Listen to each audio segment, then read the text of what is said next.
ఏయ్, నోరు తెరిస్తే గొంతులో పొడుస్తా.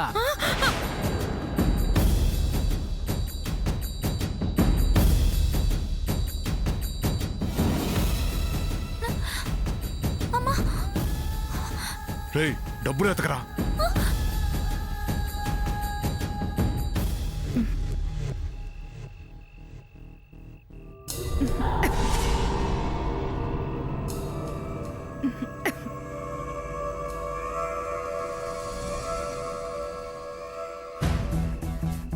ఏమైంది అర్ణయ్?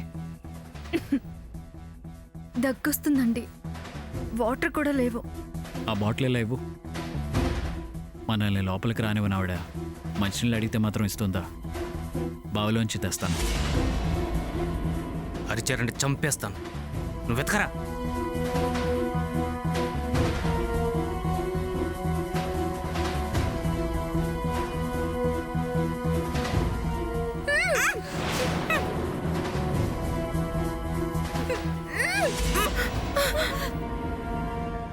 డబ్బులు లేవన్నా?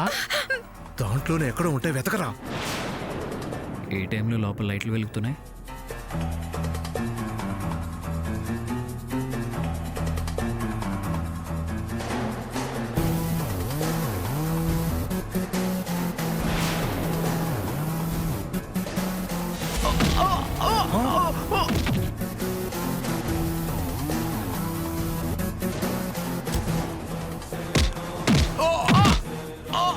ఆకాష్, ఆకాష్, లే. ఆకాష్, లే. లోపలికి గొడవ జరుగుతుంది, త్వరగా వెళ్ళండి, వెళ్ళండి.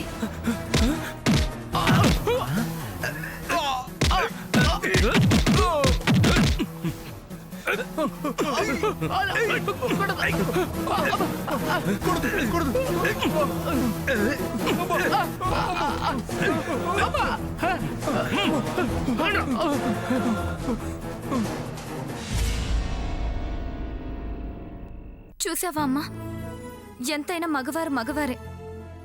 అన్నయ్య వాళ్ళని మా ఇంటి ముందు నుంచి పో అని తిట్టావు, చాలా అవమానంగా మాట్లాడావు. ఇవాళ అన్నయ్యే లేకపోతే మన పరిస్థితి ఏమయ్యేది? ఆ దొంగల చేతుల్లో చచ్చేవాళ్ళం. అన్నయ్యని అర్థం చేసుకో అమ్మా. మన మీద ప్రేమతో వచ్చాడని గ్రహించమ్మా.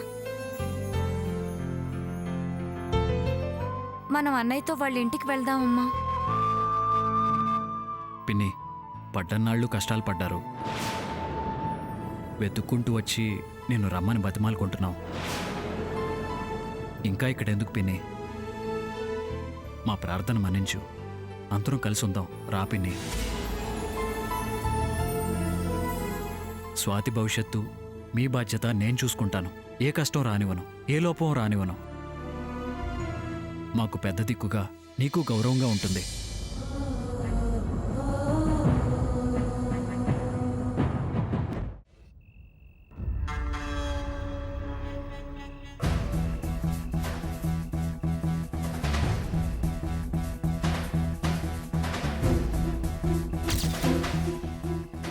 Shravan, any good news? వీళ్ళు మొహాలు వేలాడేసుకుని తిరుగు ప్రయాణానికి సిద్ధమయ్యారా? లేదక్క, ఇంకా లేదు. నెక్స్ట్ అదే. ఏంటి ఆలస్యం? దింపుడు కల్లేం ఆశ అన్నట్టు ఇంకా వాళ్ళ ప్రయత్నాల్లో వాళ్ళున్నారు. నువ్విచ్చిన ఐడియా, నేనేసిన పథకం సక్సెస్ అయిందక్క. దాంతో బాబా వాళ్ళు చిక్కుల్లో పడ్డారు, చివాట్లు తిన్నారు. ఏం పథకం వేశావు? ప్రతి అవకాశాన్ని వినియోగించుకోవాలన్నావుగా, అందుకే.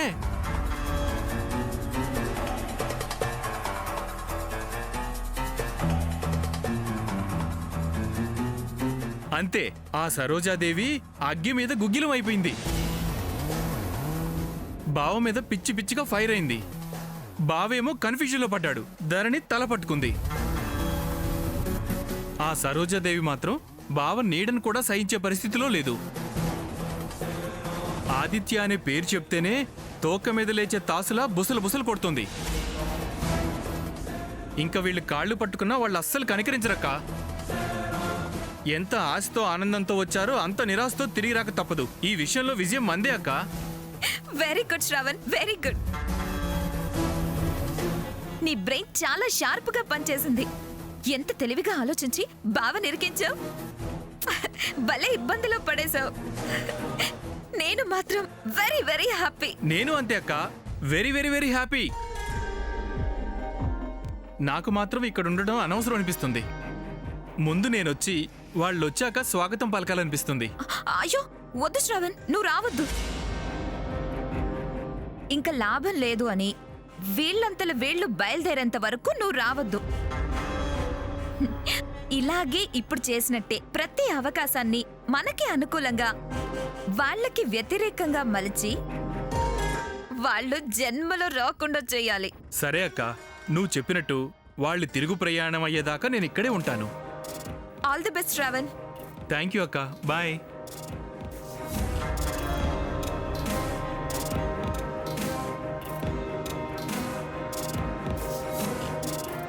పిన్ని చెల్లి అంటూ చంకలు గుద్దుకొని వెళ్తారా? ఘోష తొలగించుకొని సుఖపడాలని చూస్తారా? నాకు దక్కని ఆనందం సుఖం ఆ ధరణి కూడా దక్కనివ్వను. వాళ్ళ ఉసురు తగిలి ధరణి నానా కష్టాలు పడాలి. ఎలాగో ఆ స్వామి చెప్పారుగా, నీ కడుపులో బిడ్డ భూమి మీద పడేలోపు భవిష్యను వాడి శత్రువుగా తయారు చేస్తా. దినదిన గండవని నువ్వు భయపడేలా చేస్తాను. జీవితకాలం నీకు ప్రశాంతత లేకుండా చేస్తాను. ఈ చంద్రలేఖ అంటేనే భయపడాలి.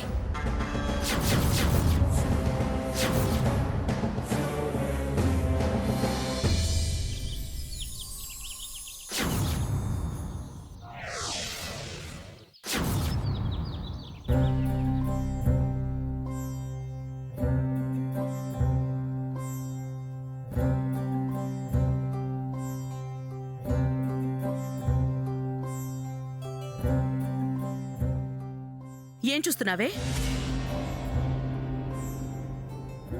ఎన్నిసార్లు ఎన్ని రకాలుగా రాము అని చెప్పినా ఎందుకిలా మనల్ని వేధిస్తున్నారు? ఇంటి ముందే తిష్ట వేసి కూర్చుని ఎందుకిలా ప్రాణాలు తీస్తున్నారో అర్థం కావడం లేదు. మంచి మనుషులకు ఒక మాట చాలు అంటారు. మేం మంచోళ్ళమే అని చెప్పుకుంటూ అసహ్యించుకున్నా అవతలికి పోరే. ఎత్తులు వేస్తున్నారు, జిత్తులు పన్నుతున్నారు. మనల్ని ఎలాగైనా తీసుకువెళ్ళాలి అనే పట్టుదల ఎందుకో నాకు అర్థం కావడం లేదు. ఎందుకంత మొండిగా మూర్ఖత్వంగా ప్రవర్తిస్తున్నారు? మొండితనం వాళ్ళకే ఉందనుకుంటున్నారు. నేను అంతకంటే మొండిదాన్ని. నిన్ను తీసుకుని ఒంటరిగా బతుకుతున్నదాన్ని. నా కోపం వస్తే వీళ్ళని అంత తేలిక వదలను. ఆడవాళ్లేలే అడ్డెవరుంటారో అనుకుంటున్నారేమో.